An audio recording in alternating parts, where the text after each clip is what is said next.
And we're recording. Whoa. Now you can't say whatever you want. Uh-oh. I'll have to just reply as I wish. Well, you can say whatever you want still. I don't really care. I don't edit. I'm not really keen on editing either, though I have gotten used to the modern pacing where people really take out all the little gaps of sound that when you hear like a TikTok, it's like boom, boom, boom, boom, boom. There's no breath. There's no pause. Well, from what I understand, TikToks are like a minute long, so they kind of have to fill them. Yeah. I don't know. I don't use TikTok.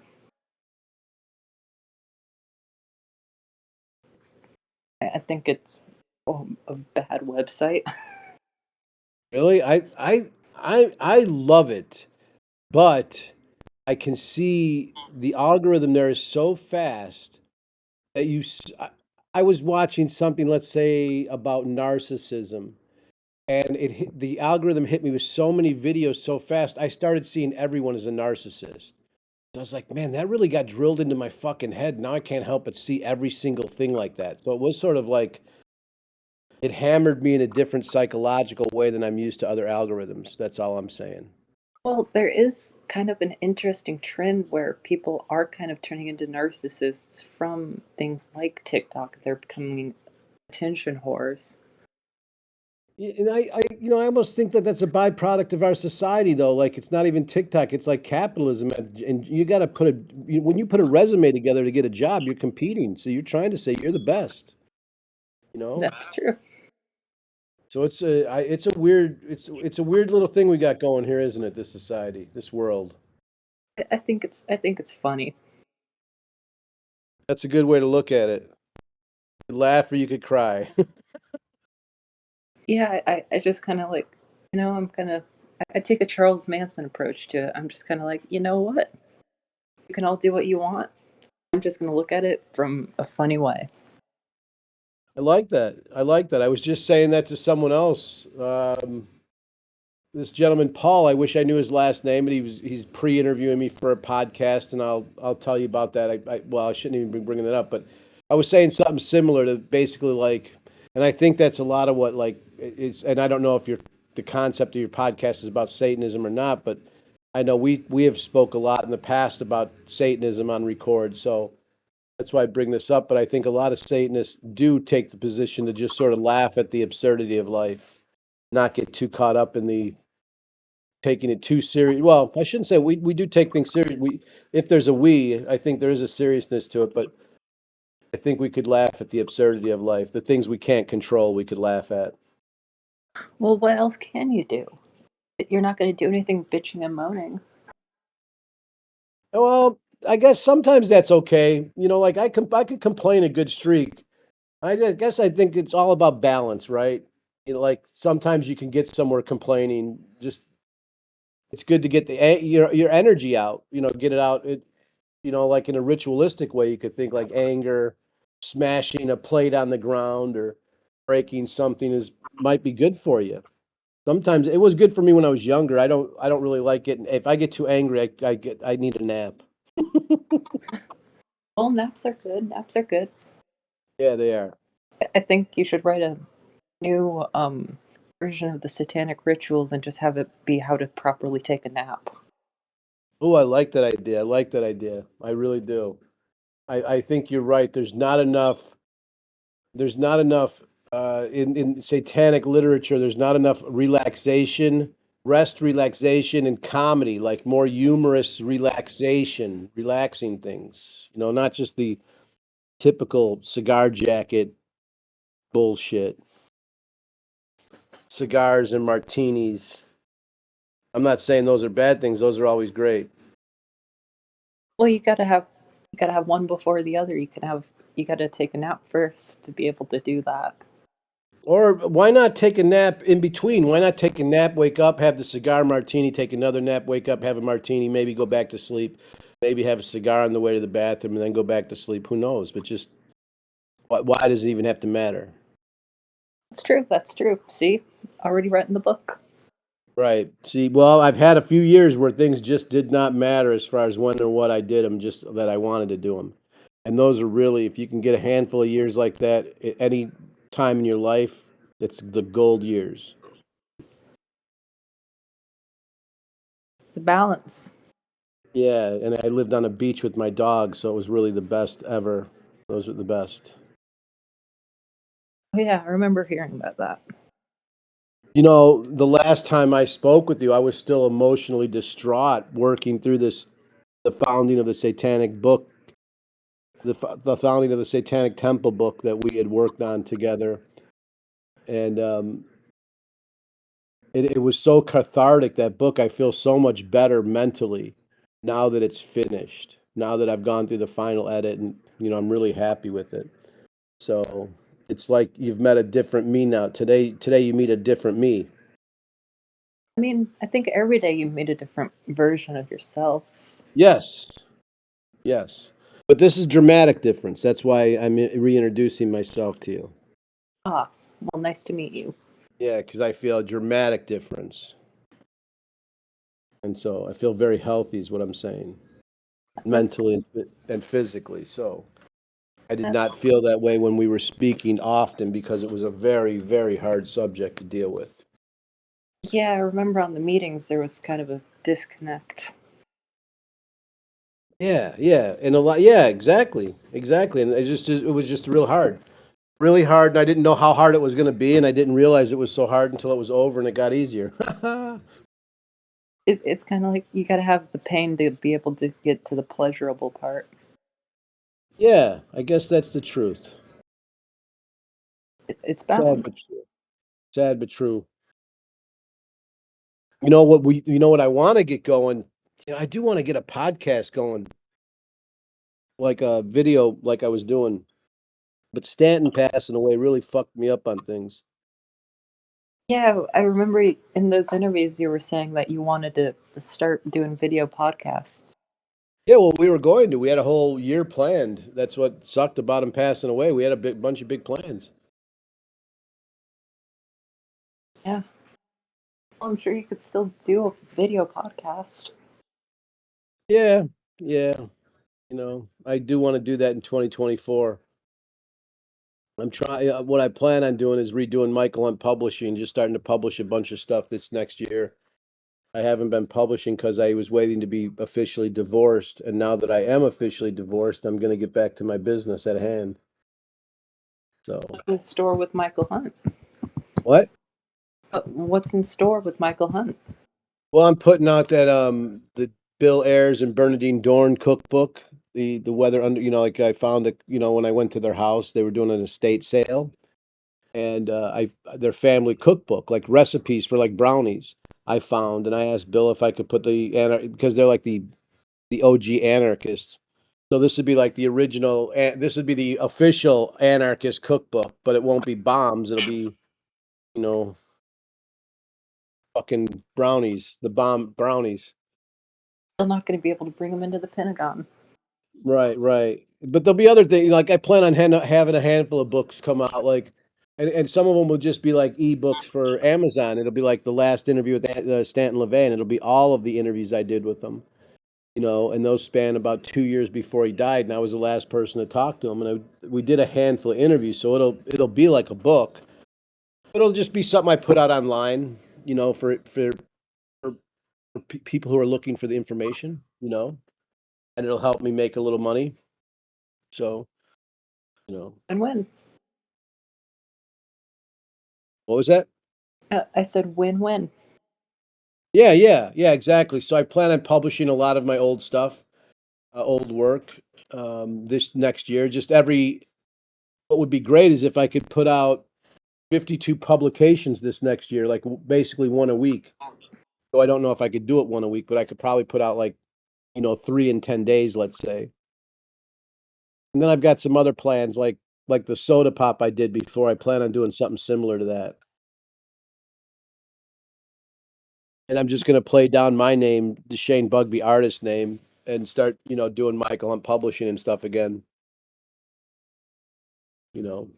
I mean, hey, if you do Michael Hunt stuff, I'm pretty sure you could probably get Chris Corda in on that.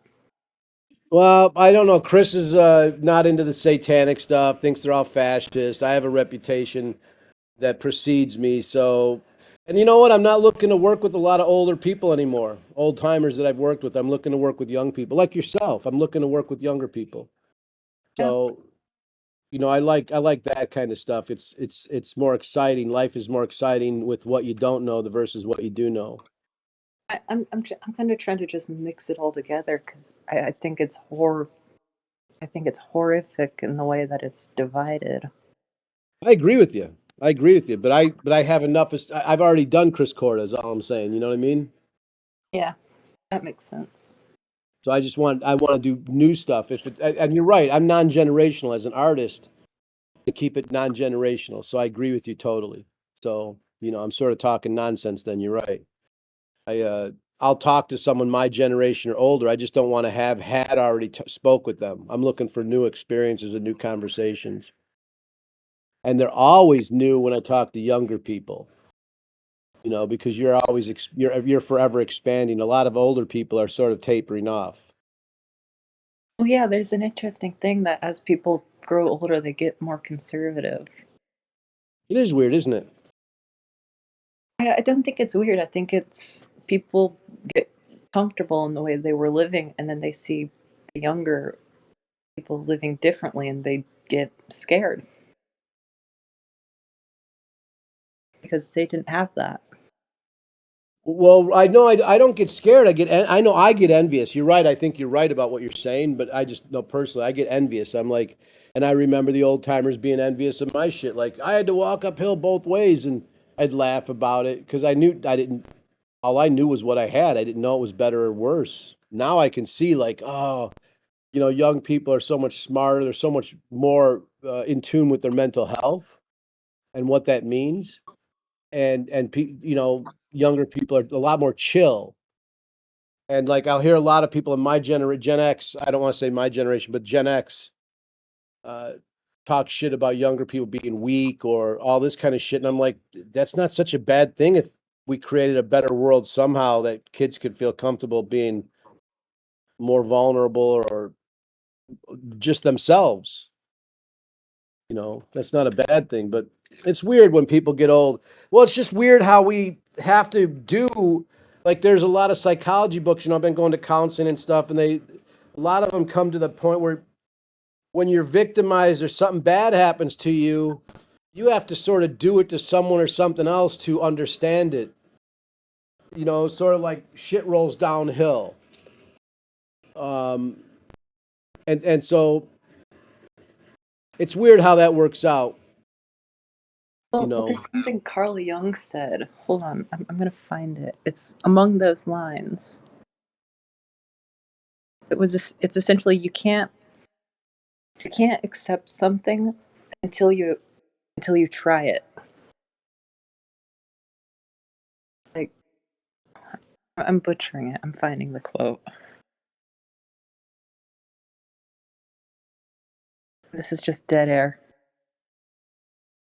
Should I talk? Should I tap dance? Yeah, you can tap dance. Let me read you this Christmas card my mother sent me.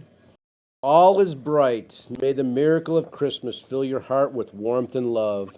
And my mom writes, May the year bring you through to the next with all the warmth and love. Love you, Mom. There you go, people. There you go. Straight That's from what I'm his mother. saying. Straight What from. I would also suggest to people is you look up when you're making pancakes, you look up the recipe for cottage cheese pancakes, and they're really, really good, and they have a lot of protein. They're very, very good for you, though. I suggest I'm, them highly. I'm writing those down. Yeah, highly. Like, I think it's 4 eggs, a cup and a half of cottage cheese, a cup of flour, some baking soda. Boom, boom, boom. All right, I found the quote. Let's hear it. We cannot change anything until we accept it. Condemnation does not liberate; it oppresses. Nice. Oh, I like that. Love these highfalutin quotes. You should do when you do your podcast. Maybe next time you talk to people, you tell them to bring some quotes to the table with them. Just bring some random quotes to the podcast. Oh yeah, that's a good idea. Let me look one up real quick for you. That's just going to be the podcast, and I'm going to just have a whole bunch of people giving me quotes.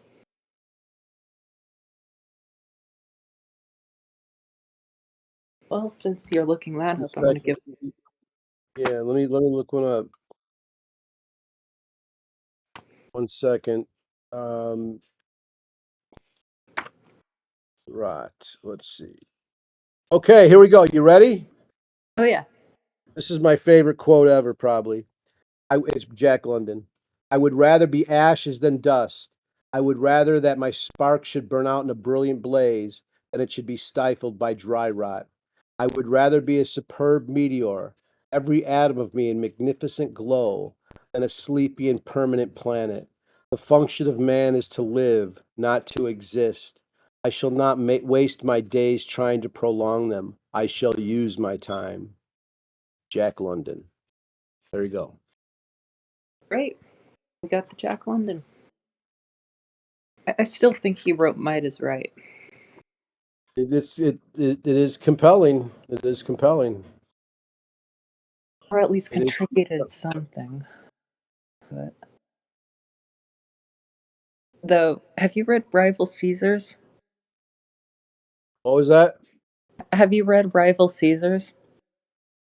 No, what's that? I got another quote real quick. No, Get, I won't give this one. It's dirty. Let's go. Rival okay. Caesars. Let's hear that. It's another book by Desmond, who is at this point most likely to be behind Redbeard. But essentially, it's a characterization of what he wrote in Might is Right in a book, what kind of like what Atlas Shrugged does for Ayn Rand. Nice. How did I miss this fucking thing? I don't know. I only found out about it because of Underworld Amusements. Yeah, fuck that bitch.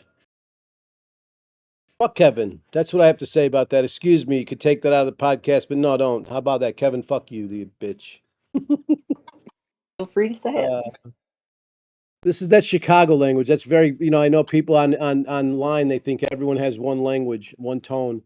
But in Chicago, that's almost like a friendly fuck that bitch. Somewhat. Depends on how the fuck you's returned. But Chicago has a different lingo, and I've been living here long enough to get that vibe back. I'm pretty sure he has a Chicago-based store now, so. A what? I'm pretty sure he has a Chicago-based store now. Who? Kevin Slaughter. Oh my God, I did not know this. I'm gonna have to go. That's a nightmare to hear this. He lives in Chicago? I don't know if he lives there. I'm pretty sure he has a store now from what I see. Oh, whatever. I don't know I don't care. Yeah. Whatever. I just know I started that bitch, so he knows that. Another person I started that talked shit about me behind my back. But I'd fucking stutter like a prick if I fucking stood in his face. Anyway, see, you got me on a good day. There you go. You got this on record. How you like that? You're gonna have a very popular podcast now. Hey, I'm not editing it. Yeah, I don't expect you would. Doesn't matter to me. Yep. All right, let's see. I got another quote. Where is it? Oh, Trust pay, me, if there's a better person out there, even if I hate him, I would say, "Oh, that's a better person." And I don't mean better, like I don't think people are. But if there was someone that did something better than me, I'd say so. Or done something different. But that Kevin's not one of them. I do like some of the publications from No, I Underworld. don't doubt you do. I don't doubt you do. Like I said, a lot of that shit I did 25 fucking years ago, so it's not something I haven't done. I Yeah. get it. I didn't say that. Like I'm saying, just between me and me, my creative drive. If I've already built a mountain 300 feet and someone wants an award for building one 300 feet, I'm going to say I already did it. I'm not giving you flowers. I've already done that. That's all I'm saying. You know what I mean? Oh yeah, I know what you mean. It's not, as far as things go, there's a lot bigger fish to fry for me to hate on than some dude putting out controversial books. At some degree, I love all people who publish books. So there you go. If you're looking for a positive, I love everyone who's publishing books. I don't even care if I like the books. There's the balance. What? There's the balance. Yeah, but this is a personal thing. I've known that guy since he was a kid or whatever. Like whatever, a goofy doorman in Baltimore. So, and whatever. I'm not even talking shit about him necessarily. This is like between family members. In the bigger way, good for Kevin. Good for Kevin. Now, how about this, Kevin? Stick those books right up your ass. Keeping that balance. Yeah, keeping the balance. Good job, kid. Now stick it right up your head. I think I'm just going to call this balance. Yeah, there you go. Get unbalanced. Yeah, there you go. And then you get all these unbalanced motherfuckers on the show. Who could I get that's unbalanced? Well, you know what you do. It doesn't matter. What questions do you ask to get them unbalanced, like you just did? You know just what you were doing. You know just who you're talking to. You know just what I'm gonna fucking do. You've been on the phone with me long enough to know just what you were gonna get. So don't play innocent with me. Don't play coy with me, Claudia. I knew exactly what was going to happen. Exactly. I peered into the crystal ball and I saw it. Well, I'm predictable at some point. Take a piece of meat out for the dog's going to eat. Pavlov. Exactly. I'm like the Pavlov of this. Maybe I'll just become the new Pavlov. Uh-oh. What have you been doing? How's school been going? Well, today's the first day of winter break, so that's why I decided to do this today. Oh, nice. Because last year, on the last Friday of winter break, we also did a podcast, which ended up being like 4 hours. Oh, wow. Joseph Rose joined in. I'm sorry to hear that. And then, I've just been reading.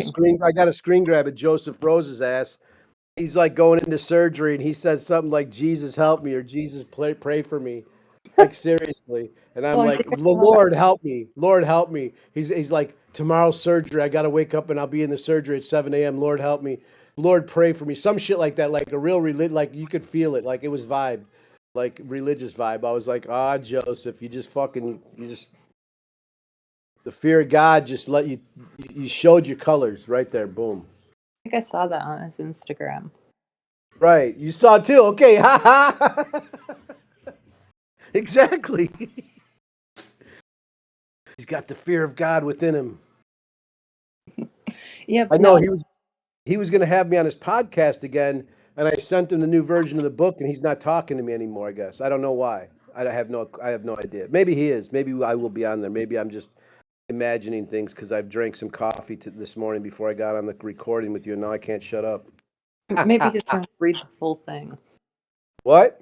Maybe he's trying to read it. You saying he can't read?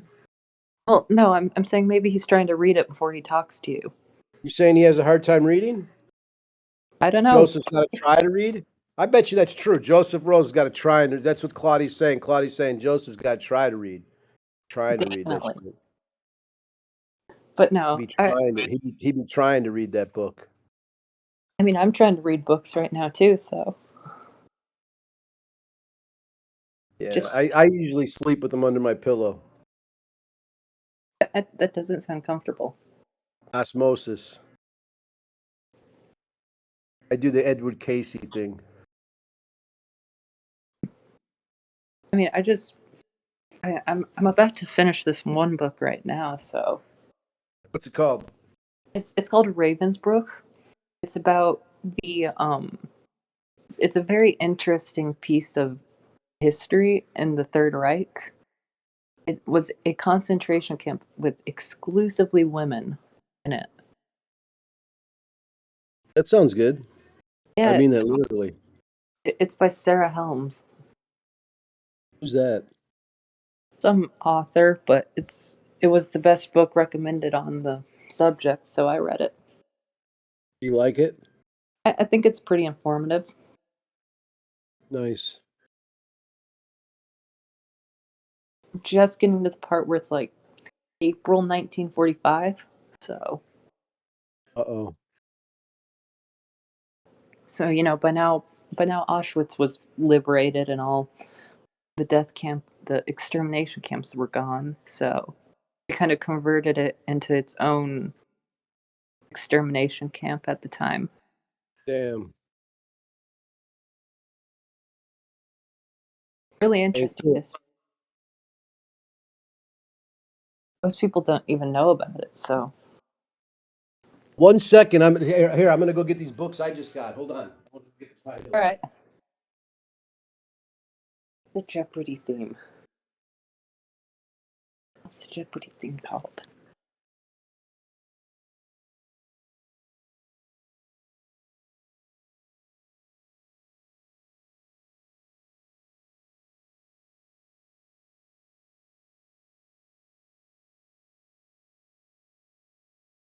We're caught in a trap.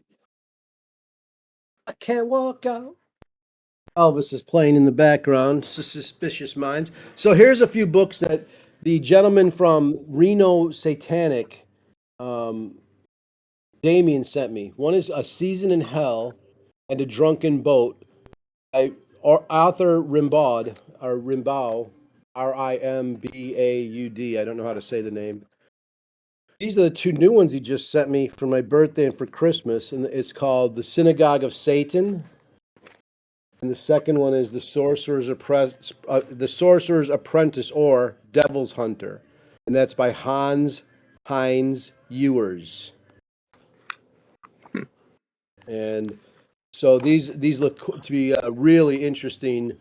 I'm really stoked about those books to dig into them. And the A Season in Hell and The Drunken Boat was really good. I've read that already. So I will check it out. yeah, sending books is a good idea. I love that. That's the best kind of thing anyone could send me is a book. Well, I hey, have fucking hey, books I've at got a home. book for you. What was that? I've got a book for you. Oh, good. When? When do I get it? I don't know. When do you want it? Tomorrow. I'll try teleporting. Excellent. Yeah, as I, soon as possible. I'm digging all these books. Wintertime's here. I'm looking forward to reading them.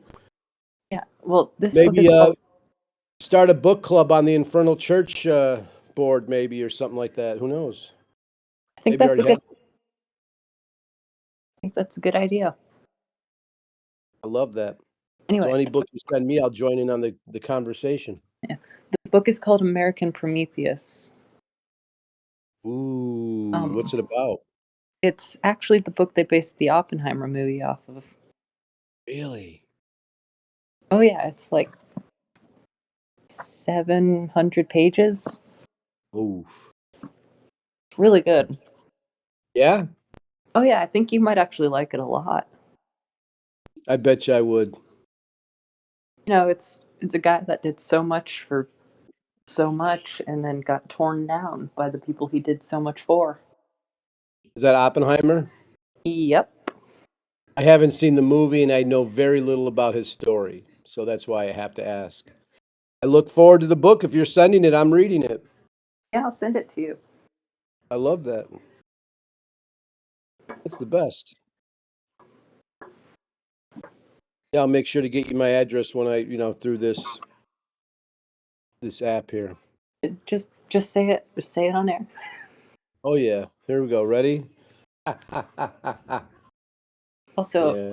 also accessible points of entry. What time do you usually go to sleep? Oh, it varies. It varies.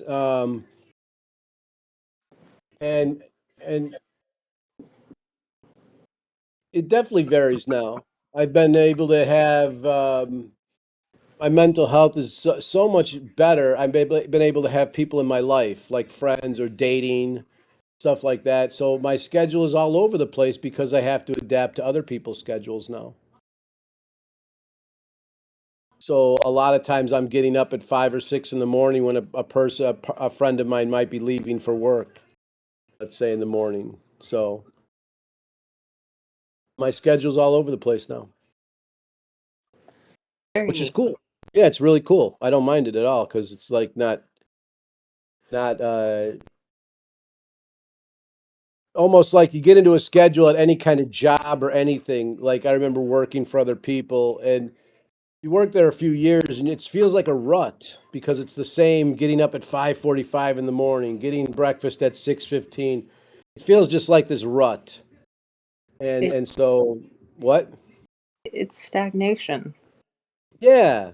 And so having no one in my life of importance that I was dating or I cared to see on a regular basis, I sort of got in a rut. So to have new friends in my life and like I said, to be dating people, something like that is really cool. So my schedule's all over the place. That's all I'm saying. Well, that was kind of a nice tangent to a question that was meant to be for the address thing on air. So, like, I'm not, what's the address? What time do you go to sleep? How do I get into your house? oh yeah, I got that. Well, I welcome. If someone wants to threaten me, I'm welcome to leave the back door open. I've always wanted to murder someone. If you want to come in my fucking house and break in and try to murder me, I'm willing to fight. You should You have know, like a so little. You should have a little video camera on it. That'll be the first episode of your video podcast. oh, I do have video cameras all over my place. There you go. You got your first episode of the video podcast. I absolutely have video cameras all over the place. So that's the best. The best thing about modern stuff is you have a lot less fear of someone creeping up on you than you did when I was younger. What I think would be funny is if you decided to have like a little motion sensor, and then as soon as it goes off at night, like someone tries to break in, it starts playing the Soviet anthem. Oh, I love that idea. You know what I wanted to do? I was going to do a video podcast, like something for TikTok or something, where it was just me in my shower, like have a GoPro video, a few of those cameras that are waterproof. Because when I get in there, sometimes I have great ideas, and I just like talking to myself. And I thought that might be a good podcast, but motion detected almost. Like I like the motion detector kind of stuff. A camera goes off in the bathroom when you go in there to brush your teeth in the morning because you're too tired to turn on a camera. I like the idea of the Russian anthem going off. Have you You ever know been on the r/shower thoughts Reddit? the what? The shower thoughts subreddit. No, I'd recommend it. It's a very interesting rabbit hole. I refused to go on it. I had the idea all on my own. It was an original idea until you just destroyed that and made me know that everyone else is already doing this idea. There's probably Well, no, TikToks, 16 TikToks doing the same shower idea that I just had that I thought I was a genius for. I so can't far, even think I'm a genius now. so far, no one's actually recorded themselves in the shower doing it. So you'd be a Good. first. I'm doing it tonight. Don't release this podcast till I get three in the can. That's good to me. So this will be out in another 3 weeks. No, no, no. I'm not going to do it. I'm not doing the podcast. I mean, the shower thing. I've got too many ideas already. I'm consumed every day. I wake up and have to spend 6 hours going through 16 fucking million ideas to get to one of them. It's like it's really hard to get any focus. And I feel like a lot of it's not just my age, but my mind is so full of so many more ideas than I had when I was younger. When I was younger, it was easy to focus because it was like, just be publishing company, just put out these comic books, just get this headline. Now things are so much more complex, it seems. What advice do you have for me, Claudia? How can I get some focus in my older age? Got any keep advice? keep a notebook on you at all times. I do that. I do that. I got notebooks. What else? Do you keep it with you at all times? Yes, absolutely. It's always with me. Pencils everywhere. All right, good. People Um, think I'm a freak. There's so many notebooks and pencils around me. I'm not even fucking kidding you. I'm looking right now. I look over my shoulder. 1, 2, 3, 4, 5, 6, 7, 8, 9 notebooks stacked on top of each other, right next to me. Boom. So next. um, run What's out in next? the rain. Run out in What? the rain. Run Doesn't in the Okay. rain. You're saying just throw some cold. I do that. I do cold water on my face. I do go to the sink and throw cold water on my face. No, no. When it rains, just go out in there. I'll do that too, but like I'm old. Like right now, I want to make sure this makes it on. Don't edit this out because you're basically going to be in prison for murder. I'm an old person. You're asking me to go out in the rain, in the cold rain in Chicago. It's winter time. I'll catch the death of pneumonia and die because of this advice. I mean, you're the one trusting a 17 No, year I old. didn't trust it. I'm just, you giving me the advice. I don't trust it or not. I'm just going to do it to see what happens. But when I'm dead, let's think about this. All right, I'll perform some. I'll get a Ouija board. I'm gonna get I love your idea of running out in the rain, though. When I lived in the Pacific Northwest, I did go out in the rain a lot, and it was funny being from Chicago. Like I wouldn't the first, like say 6 to 8 months I lived out there. I was like, I can't go to the grocery store. It's raining, and people are like, "Yeah, dude, if you don't go out in the rain, you'll never get anything done here. It rains 360 days a year." And It's so actually I love going out in the rain now, Claudia. it's actually raining right now for me. So You're in the desert, aren't you? yeah, but we've been having wet winters the last few years. End of the world. Fine by me, long as it rains. Well, yeah, as long as we're not baking to death. No, that usually happens around June. I'd rather freeze to death than bake to death. I think there's pros and cons of both. Yeah, I'm gonna go with the pros and cons of the freezing. But what are the pros and cons of freezing? Well, the pros and cons of freezing is I'm not Ash, so maybe I could like maybe I could thaw out in 100 years and be myself again. My heart just starts beating. It's Oh, happened. so it's like Fuck, carbonite. it happened. You can reanimate. It's happened. We freeze and reanimate.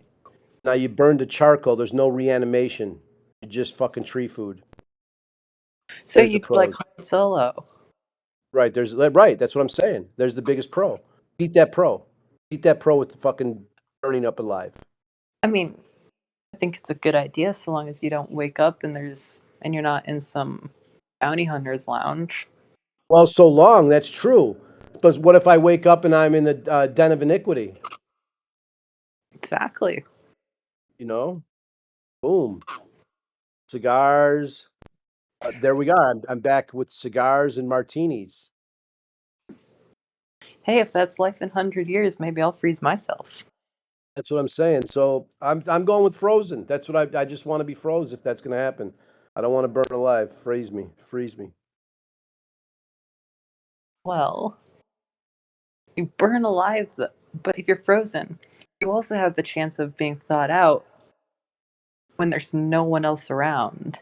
If I'm going to burn alive, I want to hug someone while I'm going down. Someone very important that's really an enemy that I've never met before, like someone that's a ruler of the world. I like that. I like that Yeah. concept. Right. If I'm going to burn alive, let me have one. Let me have one hug, and I get to pick who I hug. One hug as I go out. Just one hug.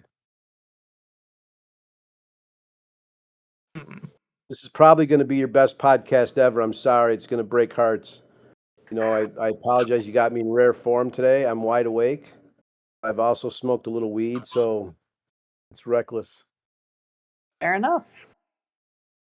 Fair enough. I've been up since like 3 in the morning. Oh my God. I just started watching Seinfeld, so. You love that show? Oh yeah, I'm on season 3 now. Oh, I love Seinfeld. He's my favorite. I love also Larry David's Curb Your Enthusiasm. I think that shit's so funny. I just started watching another show called Rutherford Falls. Never heard of. Oh, I think I have heard of that. Is that like a PBS thing? It's on the Peacock streaming service. Okay, I've never heard of it. I've seen the first 2 episodes and it looks promising. Nice. I'm not going to give any spoilers. Good. I don't need any. That was me putting down something. No editing. Oh, and I've also been reading Ayn Rand a lot lately, so Nice. I just got The Virtue of Selfishness. Decent book. It's cool. Been a long time, but you never forget Ayn Rand. No, really. Yeah, I've had some people try to argue with me about it. I'm like, you know what? Have you read it? Yeah. I feel like the great success of a writer is for people to argue about their writing or their work. Like it doesn't really matter past what anyone has, what their opinion is. It's that her name is on your lips to this day. So she obviously, people can go, oh, she wasn't important. She's for children, all this kind of garbage to discount her. But you can't discount her. She's still part of history, still part of the record. Same with LaVey. Crowley, Right. the Bible. Let's try to discount that. Ah, ah, ah, ah, ah. I mean, you're just proving your point. I know. Sad but true. I mean, hey, I actually happen to like the Bible, so. Oh God, I gotta go. All right, that just ended everything with me and Shane. That's the end of that podcast. Good night. No, I like the Book of Daniel because it's just so violent. You're funny. No. Think about it. Think about it. If they were to make a movie, like a legitimate movie about the Bible, it would never be allowed to be released. That's true. That's true. I think, geez, didn't Marilyn Manson want to do something like that at one time? Geez, I swear I heard something like that. No, he was trying to do Lewis Carroll. Okay. Um, he was trying to do a movie on his life, but as of late, it's canceled. Right. Simpsons did an episode of it, though. Who did? The Simpsons. I missed that. I forget which season it was, but Homer has to create a Super Bowl halftime show, and so he decides to create the Bible It's hilarious. and ends up flooding the stadium. Oh, I love that. I've never seen that one. Yeah, it's been a while since I watched it, but it was pretty good. Then, well, I guess that Passion of the Christ movie. I I saw haven't, that. I haven't seen it though. I went with Marie, the bait shop lady, and she was a devout religious person within that world. And I remember afterward we got fried chicken, and she's like, "It wasn't violent enough. Jesus really suffered for your sins." And it was hilarious. That's my point. That's my point. Mm-hmm. What?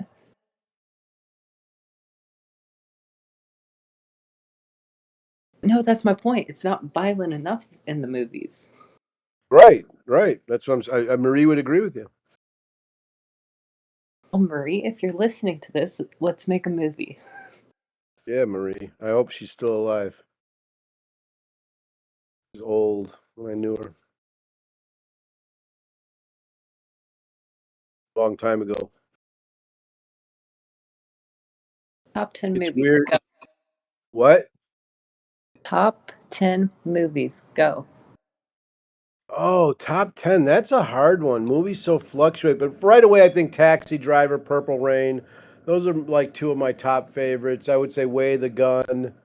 Um, what else do I love? That's interesting. Star Wars, Star Wars, the first three Star Wars, the first three Rockies.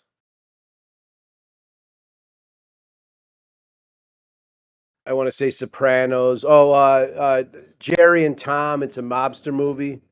Jerry and Tom's a mobster movie. I really like that. I like mobster movies a lot. So all the classic mobster movies. But Jerry and Tom is the one that stands out. Boys Moi, French movie. Um, Lord of the Rings stuff. Although the first three were great. I don't know if there's anything else after that, but I like those. Um, Anything by Lars von Trier, Antichrist, all of Lars von Trier's stuff. Love it. Like he's my favorite filmmaker. There you go. Good list. Yeah, there you go. Top of my head, somewhat top 10 or whatever. No. Yeah, Taxi Driver. I think that's a flawless movie. That's just like my favorite all-time movie, and I can't ever. Anytime I think of a favorite movie, it's always that one comes to mind immediately. And I've seen it recently, even, and still is a great movie. And Purple Rain's a great movie too. I gotta say, Willy Wonka and the Chocolate Factory. Oh, that's a great movie too. Yep. What else? What else? Let's hear yours. Willy Wonka, as just said. The Neverending Story, which is like it's supposed to be a kids movie, but it's really dark. Yeah.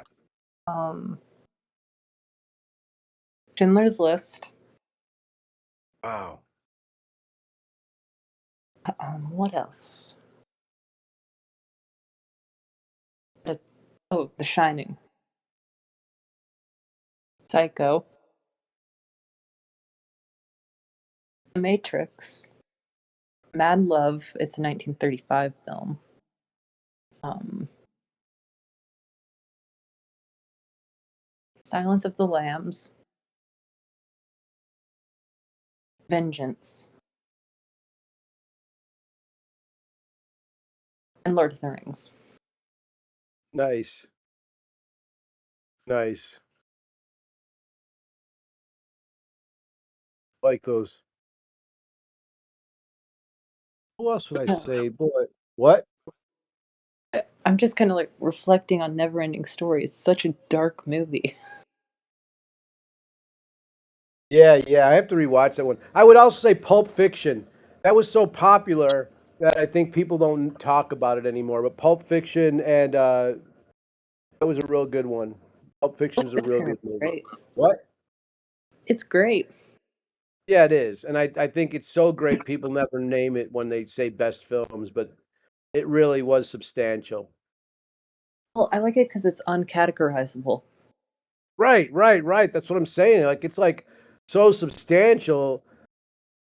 Oh, Blues Brothers is one of my all-time favorite movies. The Blues Brothers. Let me tell you that. I've seen that a million times. I've been to every location in that film. Yeah, yeah. That's and okay. Also, what was that one? Avenge Me. Red Dawn. Red Dawn's great too. There's a place if you ever visit. It's called Las Vegas, New Mexico, and it's where it's like a movie set. It's a ton of films have been filmed there, and you'll notice it. Like and that movie that I just mentioned. Um, oh, what the fuck was it now? I forget now. Avenge Me. Ah, whatever. What's the other film? Oh, there's another film I love. Over the Edge with Matt Dillon. Another great film. See, you got me on this tear about films now. Hey, it's a good tear. Oh, the Friday the 13th franchise. That's great. Yeah, the first one was cool. Made me jump in the theater. I just like how it continues to get more absurd. That's true. It's like the ridiculousness makes up for the lack of quality. Yeah. Then I can't think of any horror movies that I really think are great necessarily. I mean, I think they're great. I think they're just great, like Bruce Lee films, but they don't come to my. It's almost like they're different. They're like it's like when people talk about soda pop and root beer. Root beer is so different. It's not a soda pop anymore. It's just root beer. So it's like Bruce Lee is just Bruce Lee films. It's not, he transcends it or something. You know. Anyway. Benny and June. Benny and June. What? What? Benny and June. Oh, I've got to see that. I don't remember that movie, but I know a lot of people talk about that one. It's really good. Yeah, I got to check. I kind of want to turn Anthem into a movie. What's that? Ayn Rand novel. Oh, okay. Hangover. I have not seen. I may have seen that stuff. Those movies don't register to me too much. I like comedy movies, so.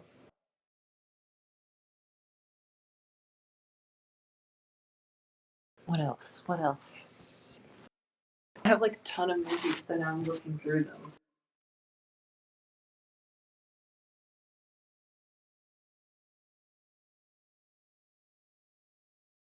American Psycho. I know this is probably now going to tank the podcast, but American Psycho. What about it? I think it's a good movie. Yeah, it's okay. I think I like the other one. I know I like the other one. The one about serial killers. Forget the name of it. Julia Lewis was in it. I don't know. Fuck. I think American Psycho is a good commentary.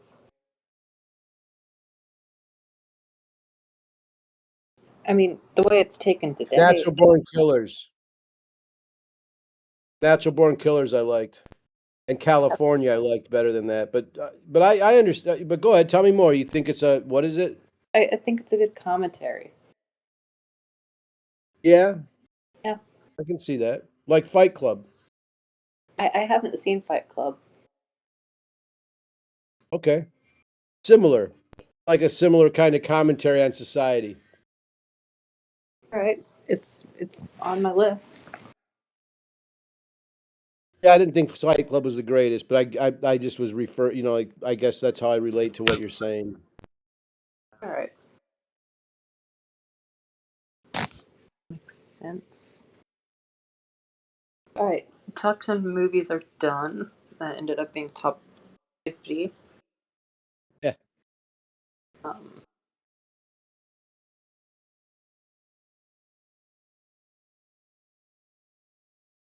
what's the correct way to eat a hot dog?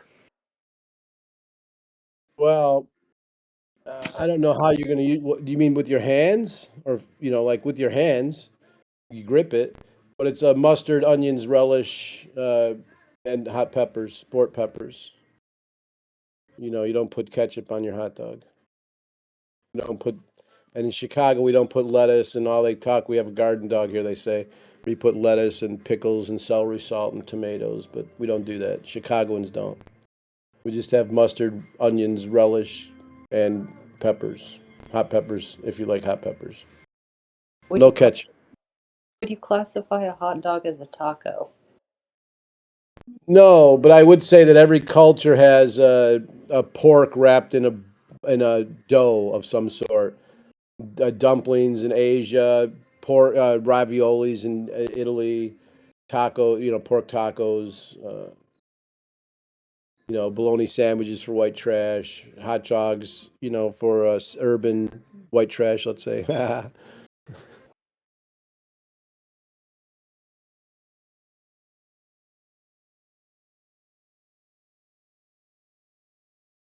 Mm. I don't know. I don't usually eat hot dogs, so. Well, Chicago's a big hot dog town, so we've grown up with a lot of hot dogs here. Steamed buns, steamed. Sometimes there's a grilled one. They grill it. There's one place that grills them, but you get steamed. Everything's steamed. Comes with French fries. It's very good. Delicacy. And when they dig up our civilization, they're gonna find a hot dog. Well, that's the truth, Just a especially in the Chicago area. if anything survives of humanity, I want it to be a hot dog. Yeah, especially Chicago. We're the hog butcher capital to the world. So we kill all the pigs and make all the hot dogs here. So it's a big deal here, hot dogs. First statement could be very double layered. What? Um, First statement could be double layered because of How so? because Fred Hampton and stuff. What about him? Well, what I understand, there was things against police there. Oh, hot dogs, you mean pigs? Oh, okay, hog butcher, I get it. I get it. Pig, I get it. Ha ha, cops. Yeah, that's true. That's true. Good point. I didn't think about that. Wow. I'm too inside to think how cool that sounds. Yeah, I guess you're right. We are known as Riot City. I don't know. I think a few other places have taken that title over the last few years. Yeah, but Chicago's the reason that you have a weekend and a 5-day work week called May Day riots, the anarchist riots here that happen all over the world. May Day riots are celebrated, except in the United States where they happened, because they're the place where workers started to get rights. And we had the right to have 2 days off a week or else. So we have tangible results for our riots. We don't just riot because like Portland croissant culture because they're bored. Chicago riots are serious shit. Sort of teasing, but I'm not. Bit of a tease, bit of not. Got the Yeah, balance. bit of a balance. The whole thing is I just bet. about. What? Again, it's all about balance now. Yeah. Well, I've definitely learned that. I've lost a lot of weight, and I used to have an unhealthy relationship with food. So, but that's been the hardest thing for me to balance. Is like, fuck. That's where I was unbalanced in my life more than anything. But it's understandable when you have great food. You know, it can be understandable. It's easy to eat. All I'm saying. When the Well, food is good. hey, food is good if you got good food. That's What right. What's the best food? Oh, pizza by far. Chicago pizza only. What's on the pizza? Well, it really just matters. It matters that like I like focaccias. I like Italian. I like real Italian food though. American pizza is a little different than a focaccia with some cheese on it, really nice red sauce, maybe some sausage on there embedded in there. But it's just bread and red sauce. It's just like gravy. Like you could say, it's poor person's food basically. So it's put a little cheese on it. But when you ask what's on top of it, good ingredients, not cheap. Um, in Chicago, the classic Chicago pizza that gets delivered in the neighborhoods is a thin crust. It's not a stuffed pizza, and it's a sausage, green peppers, mushrooms, and onions. I prefer cheese and garlic or pepperoni if the pepperoni's on top of the pizza and it's crispy. You know. But basically, I like cheese and garlic, fresh garlic. Do you approve of pineapple on pizza? Well, it depends. If I'm in California, or if it's like a California style pizza, where it's like ham and all that shit. But it doesn't like Chicago restaurants. It took them forever to even offer that stuff, and we still almost fist fight over it here. But pineapple with pork and green peppers makes sense. That's a common dish, so it's just a different take on it. But it's not an Italian pizza. It's more of a Polynesian kind of pizza or something like that. Just because the flavor profile, you don't have pineapples in Italy. You don't have pineapples in Italian culture, I don't believe. So maybe I'm wrong about that, but I've not seen it in too many Italian recipes. So that's where it doesn't belong. It doesn't belong in that culture. It belongs in a different culture. And I think that's what people try to argue is like, that's not really an Italian thing. And it's not. I'll take that. I'll take your word on that. I'm not too versed in Italian culture.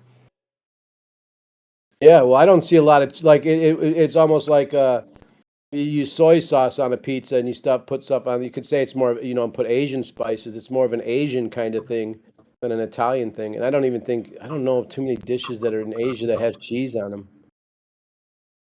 Cheese. I don't think of too many Asian dishes I can think of that have cheese or use cheese at all. There you go. I Maybe like yogurt. cheese, so What? I like cheese, so Oh, me too. I like a nice like a truffle cheese. I like truffles, so I've been any kind of. I don't like flavored cheeses normally, but truffle I'll do. Sometime horseradish. you ever had Havarti? What? Havarti. Oh yeah. That's the good cheese. Yeah, I like a sharp, extra dry aged cheddar. You know, Cheese. I, don't, I like fine cheeses though. Don't get me wrong. I like good cheese. I don't do a lot more. I don't do a lot of cheese anymore though. So if I do cheese, I do it on pizza. I think there's a subset of the salad dressing test just Ah, for, that's funny. just for cheeses. Well, LeVay did, talk about the blue cheese as the dressing. So it already sort of in there, you Right, but know. there's subsets of it because I know you don't. There's more than just blue cheese you can put on a salad. That's But true. how would you I cat? wonder. You'd really have to consult like a fry cook. I would go right to the fry cooks and say, who's fry cooked for 20, 30 years? Tell me about this. Tell me about cheeses. I'd start to consult chefs, just fry cooks, just like LeVay was when he came up with that test. Yeah. That's a good one, though. I bet you're right. I bet you could expand on that if you got some consultants. Yeah. That's good. That's a good one, Claudia. Satanic Witch Part 2. I love that idea. Love it. Fucking love it. Well, then what else would there be? Because there's a subset of cheese and there's a subset of everything else. Uh, Like species of animals, there's different I, subsets. I guess I would say proteins. People's Sunflower protein seeds. choice. What? Sunflower seeds. Yeah, I guess you could say nuts and seeds, proteins, dairies, like you say. I guess cheese. There's also other dairy, but I guess proteins. Like I do a lot of cottage cheese for proteins now, or lentils, or quinoa. Those are my proteins because I don't do so much meat anymore.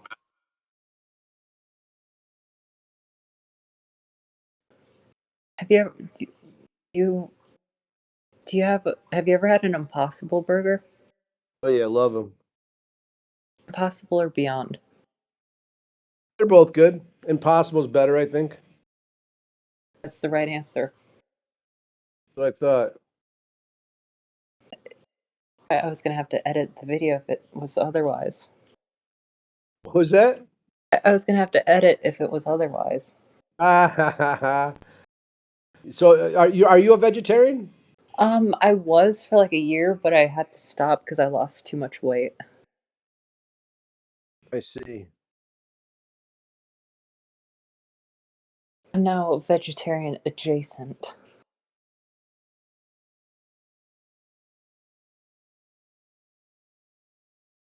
But I I see. do like I do like the idea.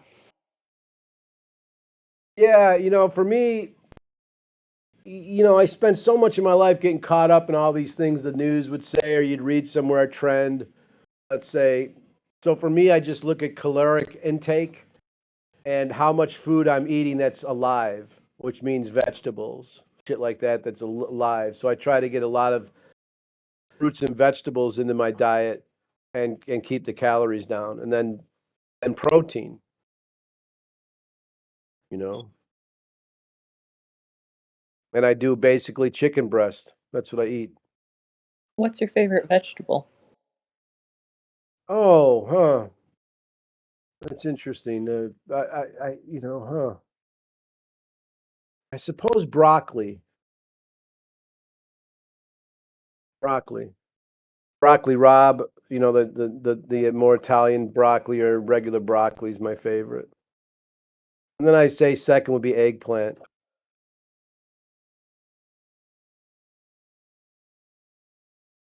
Gotta say, broccoli is good.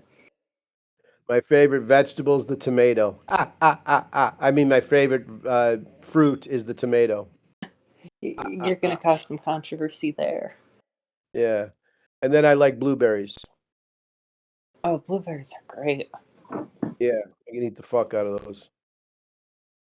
Have Best you thing ever? about living Best thing about living in Chicago, there's a couple places, but they like when the grocery stores, when their food starts to look a little bad, they got to get rid of it.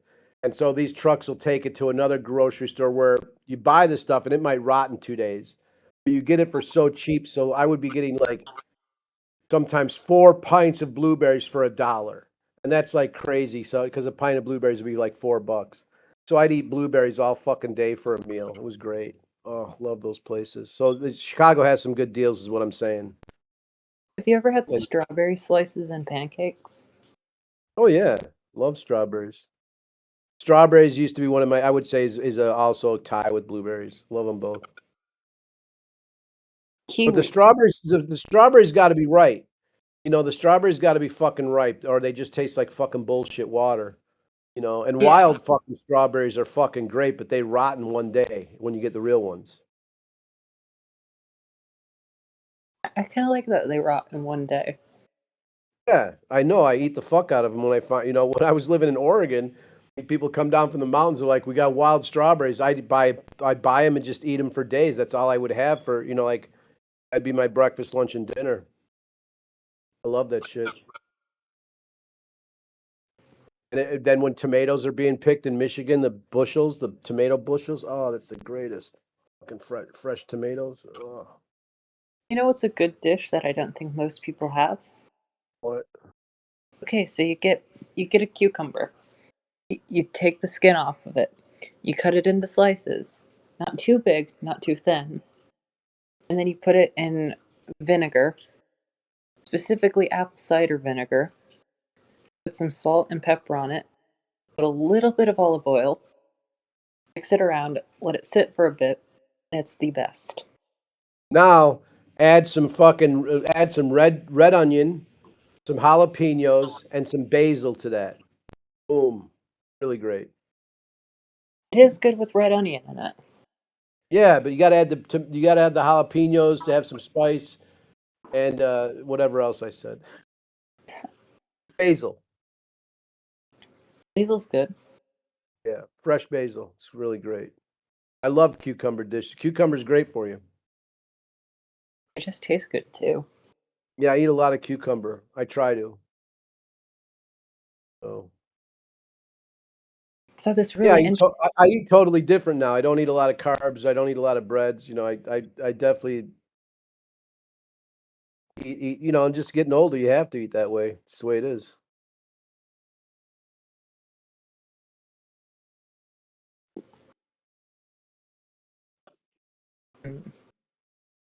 What's next? I'm not sure. That kind of Uh-oh. I kind of went on the tangent about the cucumbers and then lost my brain. Don't lose your brain. Now I'm wanting cucumbers. Yeah, right. I keep thinking, what do I have to eat right now? What do I have to eat right now? Cucumbers. I don't remember what the fuck to eat ever. I don't ever think about eating. So I'm like, now that I don't eat too, I don't eat I'm starving most of the fucking time. So the best I have right now is like a power bar. No sugar protein bar. Those are they taste horrible. Yeah, I have a friend who's a biker and he eats them and every time he eats them it looks like he's dying. Yeah, it feels like it too. So I only eat like if my girlfriend's one of my girlfriend comes over, I'll make a meal and eat something nice then. And once a week, I make something. Basically, it's like a lentil stew. Like I'll make lentils with some potatoes, or I make a curry, and I eat that all for lunch. 3 or 4 times a week, I'll eat the same meal basically.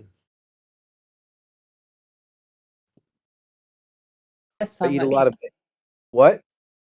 I was gonna ask you, what's the best song that came out this year? Best song? Yeah, that came out this Uh, year. I would say the new Kanye, I guess, Vultures, let's say. I think Kanye West, I have spent the whole year listening to this guy, trying to see what the controversy was, see what's going on. And of course, he's just a great artist, an outspoken artist, phenomenal artist. So I really am impressed by him in so many levels. Um, so that, I guess, who else have I been listening? Let me look at my Spotify tells me, it's a or shop. Yeah, Spotify. It's fucking hilarious that the playlist from your year, the year-long playlist. You know what I'm talking about. Do you listen to Spotify? Oh yeah, I use Spotify. You're talking about Spotify Wrapped. Yeah, your top songs right now. Boom. All right, the top songs I listen to right now: "On Sight" by Kanye West, "DNA" by Kendrick Lamar, "Suicidal Thoughts" by Notorious B.I.G., "1 Minute" by Extension, "Death Crush" by Mayhem, "Model Number 15" by Marilyn Manson, "From a Buick 6" The Wave Pictures, and "By This River" Brian Eno, and "All Right" Kendrick Lamar, "Revenge" Extion, XXX I don't know how to say the fucking kid's name. Tenation, uh, Misfits, "Where Eagles Dare," "Erotic City," Prince. There you go. And "Off the Wall," the Triple X Kid again. All right, for There's me. my top songs of the year. All right, for me, I got "The American Dream Is Killing Me" by Green Day, "True Faith" by New Order, "Last Day on Earth" Marilyn Manson, "Poor Jack" Danny Elfman, "Error 404" Tim Skold and KMFDM, "Love Pledge in the Arena" John Williams, Kinderfeld Marilyn Manson, "Till I Collapse" Eminem. There we go. Nice. Nice. "Till I Collapse" by Eminem. I'm gonna have to put that in the thing real quick. And lately, I've just been listening to ambient music,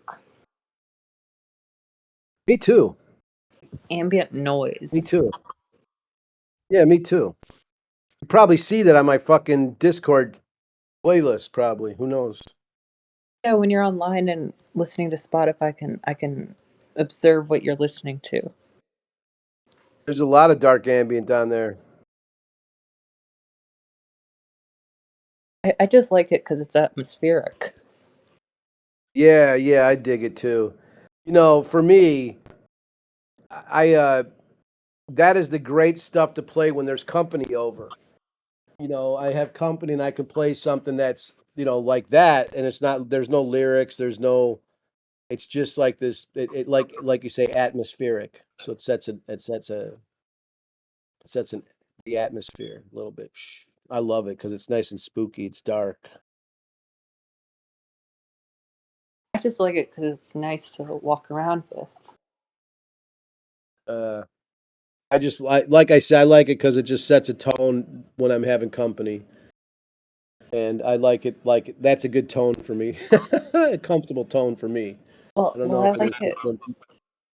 I like going down rabbit holes and listening to it because But, if you get it right, you can get the sense of what the rabbit hole is too. Like, have you heard of the lost cosmonaut theory? no. Okay, so it's a theory that proposes that the Soviets sent people up into space before anyone was in space on record, and that they lost them. There are a Oh. few hypothetically real recordings of these people sending transmissions as they were either burning in Earth's atmosphere or flying away. Hmm. It's really spooky. What do you mean? What's Well, spooky about it?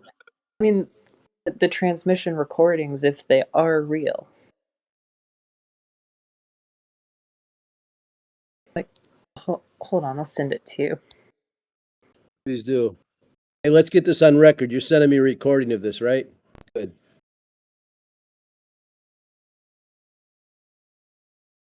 We're on hold right now on WKKT 91.7 FM, Iowa State University's rockin' rebel radio station. Claudia is the master DJ in Iowa State.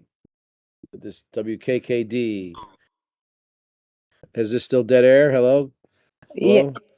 yeah, We're it's not still. allowed to have we're not allowed to have dead air on FM radio, so I'm talking until Claudia is back on the station. Hello, Claudia, are you there? Yeah, I'm here. We have Claudia's on the radio right now. Good. I'm turning the mic over to Claudia. WKKD 97.1 FM. I'm sending him Lost Cosmonaut recordings. Excellent. They're Let's they're keep kind of this is creepy. 1977. These recordings are from 1977, July 17th.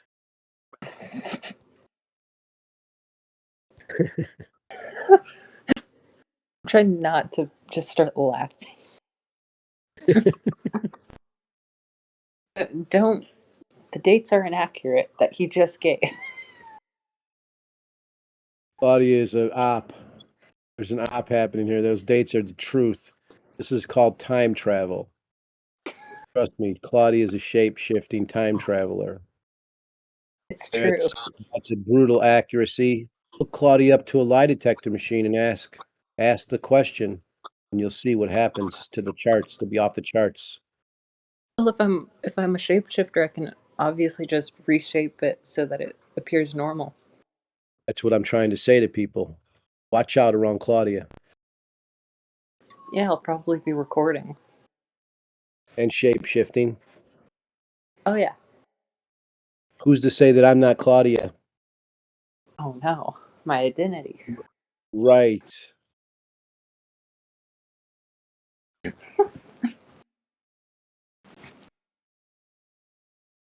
This is actually being recorded on a day that Shane sleeps all day.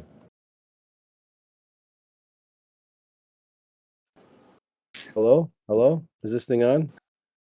Oh, I remember those words. 97.1 FM. No, that just gave me a flashback to listening to that old 24-hour radio show. One featuring old Redlegs. That's what we were going to call them, yeah. Old Redlegs. Listeners, here's the secret. It was all me. Yes, this is a recording from ham radio, actually. So we were sort of goofing around with the 97.1, but this is ham radio days from the 70s. Art Bell is actually the host. Art Bell. We're looking for Art Bell or a Russian radio signal. We're going to send it to space. Did you know Art Bell is Eminem's uncle? Really? No. I was about to say for a second, really? Who knows, though, really? Shape-shifting and all. Oh yeah, that's true. If you shapeshift, wouldn't you be sterile? I don't know. You tell me, shapeshifter. I think you would. Aha, you tried the trick question, didn't you? Didn't work. Ha ha ha. Yes, I am a shapeshifter. I mean, Exactly. it's kind of part of the job. I don't get paid. But it's part of the job.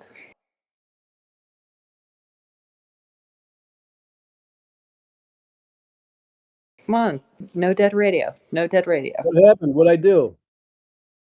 But the What did I radio, do? you let the radio die. This is 1977. You're not allowed to have dead air. You know, that's what happens. I'm acting like I'm a millennial and I'm grabbing my phone and texting people as I'm talking. I'm not a millennial. I'm a Gen Xer and on by default, but I am non-generational as an artist. Let me explain that. and I can't do more than one thing at a time, so I shouldn't be texting and talking. Excuse me, I apologize, Claudia. Texting and driving now. I am driving as well as I'm doing the interview here, as we're doing the conversation. It's not really an interview, is it? It's all of I the mean, above. you really don't give a shit. You haven't asked me one question. You don't care about me at all anymore. This is ridiculous. What am I doing? I mean, hey, we could talk about the book, but I think that's kind of done in the grilling. What the fuck? This book is never done. This book is forever. This is everything. This book is everything. I'm joking. Yeah. What could? Yeah, right. It's done in the grilling. That's true. I don't need to talk about the book. The book needs to talk about me. The book speaks for itself if you read it. Yeah, yeah. It speaks a lot better for itself now. I think so. Before it Yeah. was too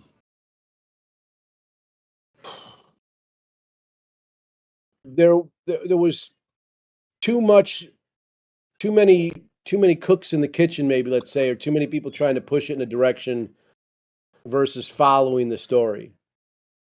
Especially the main editor, Nannerl, or whatever, Jess. It was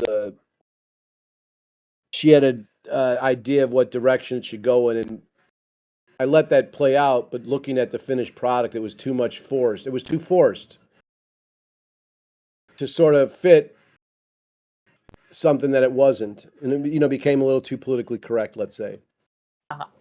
Um, and as I went through it with a fine tooth comb, noticed there was parts that were edited out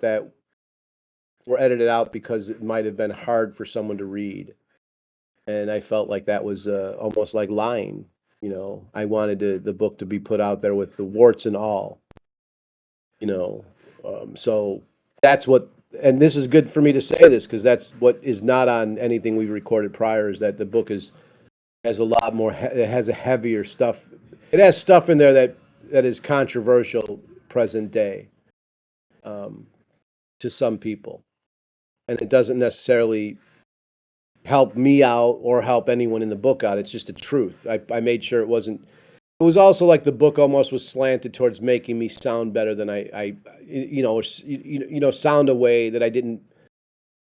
I didn't want. I don't want. I don't want anything I've done cleaned up, and it felt like it was cleaned up. Let's say I don't want to say it was going to try to make me sound a certain way. Does that make sense, Claudia? Yeah, that makes sense. I mean, if you consider what it stemmed from. Right. Right, and now I have like the full. I have a Stanton LaVey interviews in there, the Carla LaVey interviews in there in full. It really reads well, and the Hell Satan podcast is in there. It reads well, and I'm really appreciative of your help because you were a person who was saying to put some heavy stuff in there. I think it was you were pushing for the eugenics episode, if I believe correctly, and Oh yeah. Oh yeah. yeah, so you pushed for some of the heavier content. And that's what I'm talking about. That push that you put in there when I looked at the book, the push before it was more, it was like, that stuff was not in there. And it did need to be to tell the story, like I said, warts and all. It's not pretty, and it shouldn't be. And it was presented before almost pretty. And I'm not putting anyone down. I'm not saying anyone did anything wrong.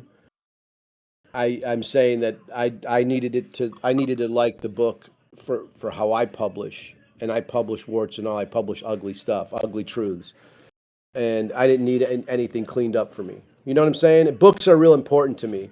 If I do a podcast and I choose not to say something, and the podcast slants towards making me sound cool, I don't mind that. But a book is different. Same with when you make a documentary film. That's why I think for me, the Satanic Temple, for me, lost all integrity the minute they put out a documentary that was not true to the origin of the group. And that's their biggest weak spot as far as I'm concerned. If I were a person coming and looking at this in a non-biased way, I would be like, wow, they made a propaganda film. That's like a cult. I would look at that factually. That's a factual observation. And that's where I lost when I looked at the entirety of it. I was like, what happened with the Satanic Temple after I had not paid attention to what was going on? I was like, that's the biggest weak spot they have, and that's the place that I cannot justify. Like I could justify a lot of shitty things in relationships and stuff. And oh, they were drinking when they punched me. You know, I'm like that person, joking, but not. And so that for me is a historian or a documentarian or an artist. Facts matter, so the book should be just factually, ugly facts. All the facts are in the book the best you can do, and the same with the documentary. So that's how I feel about books, and that's why I needed to fix this book the way I did. And so there you go. I hope that makes sense. It does make sense. Yeah, yeah. Bullshit, not like. Anyway, I've already said what I have to say. I'm Shane 3 times. I'll start saying things fucking 3 times. But I'm really happy with how the book looks, and it's laid out like a book now. It's not laid out so much like the other one was like a zine or like a book from my generation, Gen X.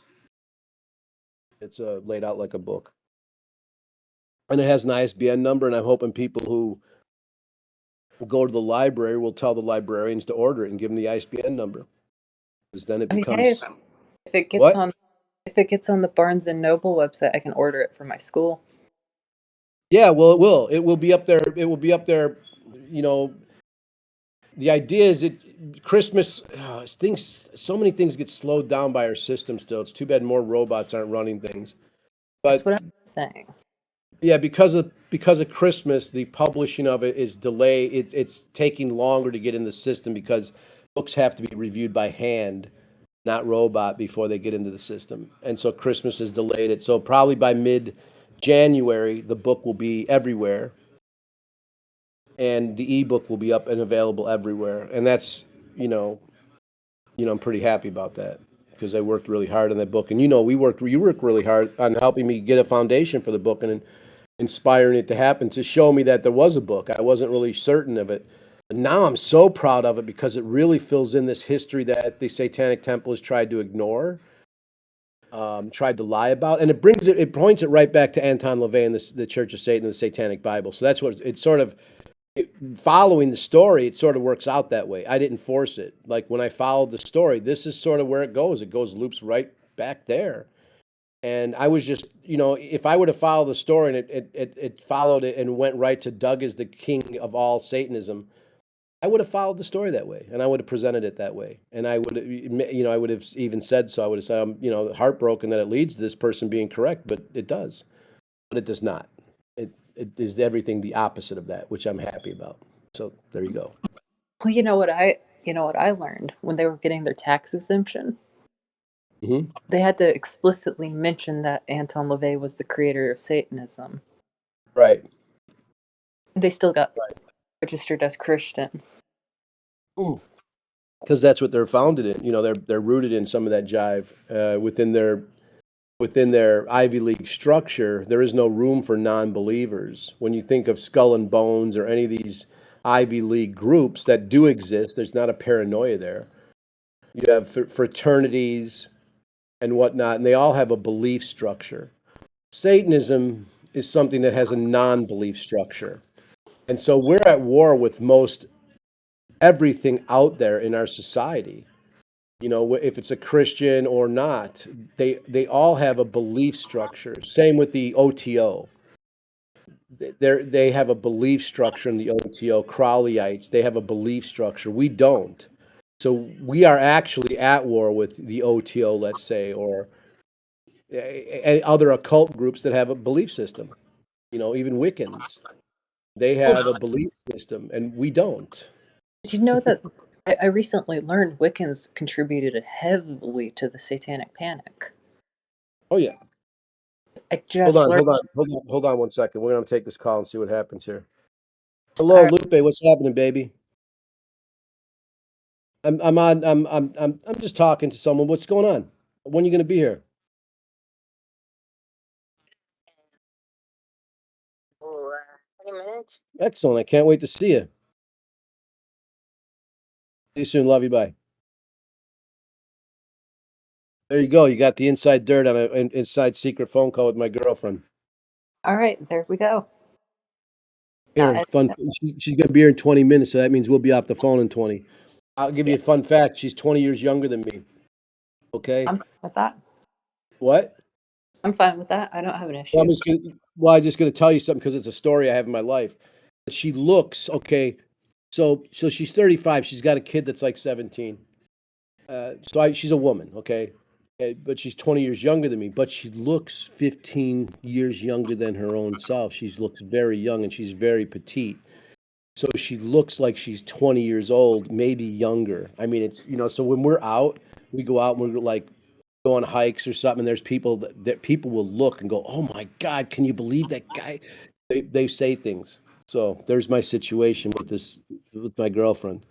And there you go. You got a story. Well, I had to put a story to the voice. So there you go. I think that's an actual. I want to call it the Homer Simpson effect. What do you mean?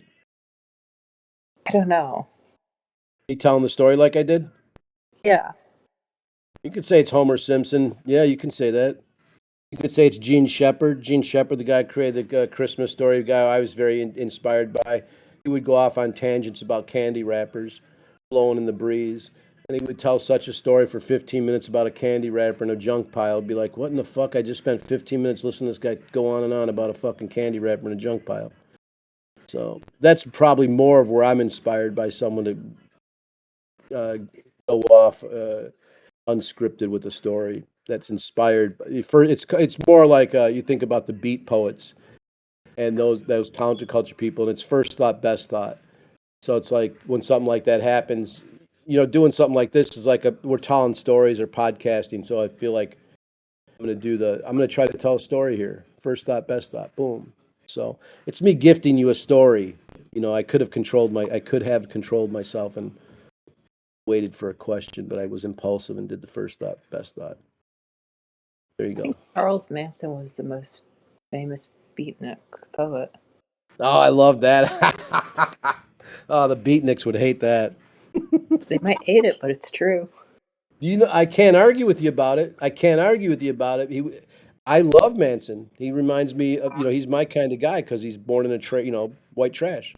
I feel him. I feel that. Oh, there's my Ouija board. What? What do you mean? Like, because earlier we were talking about, like, me summoning you on an Ouija board. So now I'm talking about summoning Charles Manson on a Ouija board. Oh, yeah. Well, summon me on a Ouija board. If there's anyone I'll listen to, it'd be you, Claudia. Just know that we got a recording now. If I die and Claudia opens up some sort of fucking gypsy, and I don't mean that racist, fuck off, gypsy card reading, no, what is it? Hand reading, palm reading, studio. And Claudia says that they can get a hold of me through Luigi. They can, and they will.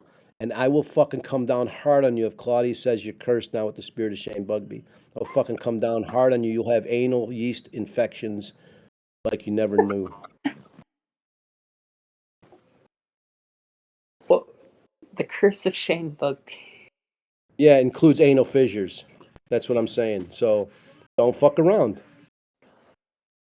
There you go, Claudia. You got that. You got that in your back pocket now. You got that card to pull if you need it. All right, I'll pull that card. If you're ever a palm reader, you need to go, I have this. You just play the recording right here. And they'll be like, how do we know it's not a robot doing this? And then you're like, you really don't. How do you know I'm not a robot? And they'll be like, we really don't. And there's the big question for the rest of your life is not what life is all about, but who the fuck is a robot and who's not? Well, no, it's all me because I'm a shapeshifter. Well, yeah, that's true. We know that too. So we know that we can't trust that it's Claudia even in front of us when Claudia says it's Claudia. Could be anything or anyone. Anything or I don't even any. know what's going on right now. Neither do I.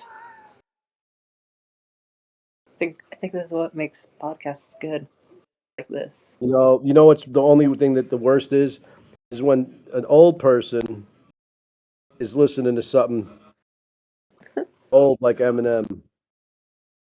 Can you hear Eminem playing right now? I can't. You can't hear Eminem? You can't hear it? Is it on? Is it on your end? Yeah. I'm playing it super loud so you can hear it. Listen. Oh no, now I'm playing something new. King Von. Took her to the O. My favorite new song. Can you hear it? No. Maybe I can sing it to you. All right, we're gonna have the Let me very pause this real quick. exclusive sing Let me session. pause this. Let me just read the first couple lyrics. Bang, Von Von, huh? What? Von Von, DJ on the beat, so it's a banger. Just got some top from this stripper bitch. She's from Kankakee.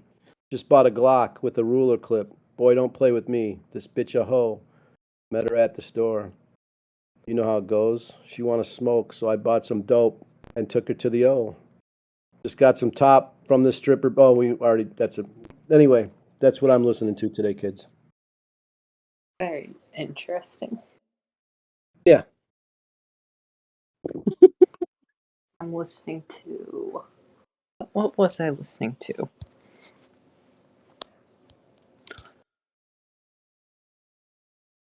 That's what I was listening to. What? Oh, I was listening to KMFDM earlier. That's what I've been listening to. Love it.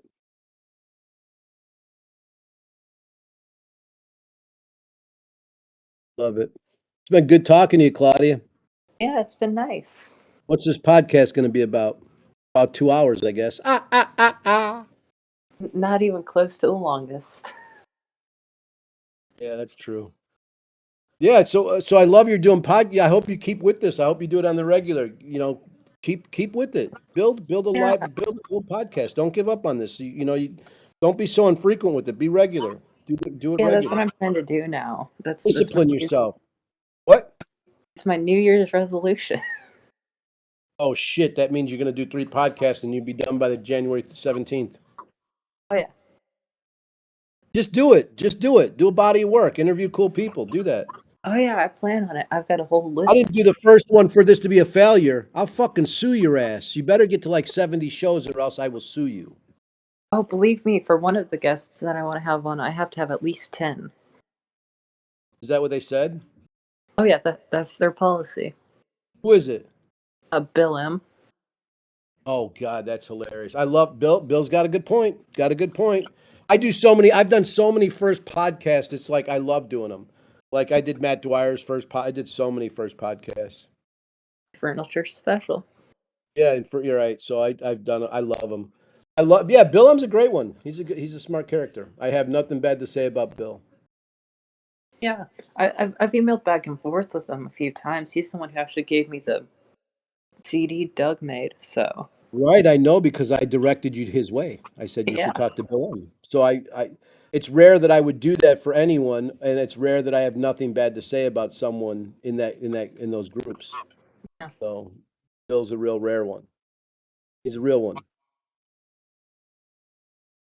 That doesn't You mean I know, agree with everything, but I found him on the original 24-hour special. right, Just looking through the transcript. right. He's the one, and in the book. He's in there with the 24 hours. We have Peter's interview from the 24-hour special. And Bill's on there talking about ritual because I used to make fun of people who got the cape on and did rituals. And Bill's like, you shouldn't do that, dude. He was trying to sell me on the merits of putting on robes and swinging swords. And I would laugh at it. And so Peter pretty much agrees with me on the 24-hour radio show that, like, yeah, some people just don't like it. They don't get into it and they laugh at it. And who cares? But Bill was really trying to sink his feet into a debate on how it's mandatory to be a Satanist and all this kind of shit. And basically, I know better. There's a I mean, reason that kind of, LeVay made me a fucking priest in the Church of Satan is because I have a fucking clue about Satanism. I kind of Anyway, agree with him that people should try it at least once if they're gonna do it. well, you can agree with them all you want. It's not mandatory that you have to do that to be a Satanist, though, and it's pretty fucking satanic to laugh at it and say that's not for me. So I agree with you, and I don't like it's not mandatory. Is all I'm saying. You can say they should, but why should anyone do anything that they're uncomfortable doing, or like think it's like they feel like a clown? Why would anyone do that? Now, saying that, you know, I had that attitude, and I've also performed a handful of rituals for people that want the theatrics, and I have enjoyed myself doing it, and it has been fun. And so I'm glad I did do those experiences. So I agree with you, but it's almost after the fact I agree with you. Do you know what I'm saying? Yeah, I Up understand. front, I would disagree with you until I did it, and I was like, "Oh, maybe that's not so bad." But I also, before I did anything, I would like not give a fuck what you thought. I'm like, "Yeah, I think it's silly." And And, that's fine too. That's all I'm saying is my feelings are valid too, is what I'm saying, you know. and there is back to the Young quote. But my feelings are valid. No, no, about the condemnation and stuff. Oh, okay. There you go. Yes. See, people, even though it seems disconnected, it all ties together. I love it. When are you going to publish this podcast? In 3 hours? No, I'm probably going to publish it in January just so that it starts off the year with something promising. Nice, nice, nice. I hope you'll make sure to plug my book and you know Michael and Publishing and all that cool stuff. Oh, believe me, I will. I'm not going to believe you because you're a shape shifting fucking freak. As far as I know, I don't know who or what you are, and I'm just putting my things down right now on the audio. I'm what the Misfits called a teenager from Mars.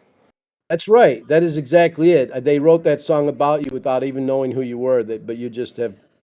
This is where we're at in the world. Things are manifesting from our artwork is creating all the things from artwork that we dreamed is coming true. And that's true, though. It's true. That's right. I think that's part of something LaVey was talking about, too. But Creation of a total environment. yeah, yeah, yeah. Ain't that the truth? I want a total environment that has fucking nice oxygen pumping in, fresh oxygen. And there we go back to Charles Manson. Why? What'd he say? Oh, Air treated outlaw. for animals? Yeah. Yeah. It all ties in. Yeah. Let me Well, see it's this. been about 15 minutes, so I What? think it's been the 15 minutes, so 5 minutes till. What? 15 minutes for what? What happened? What I miss? He said the person was going to be there in 20 minutes, and it's been about 15. Uh-oh. Yes, Lupe will be here exactly on the money when she says no. She's never on time. So that's the reality of that. Anyway, yeah. Well, it's been good talking to you, Claudia. I can talk. I don't care. We can talk as long as we want, but I think our conversation is probably petering out. Yeah, it's kind of petering. That's right.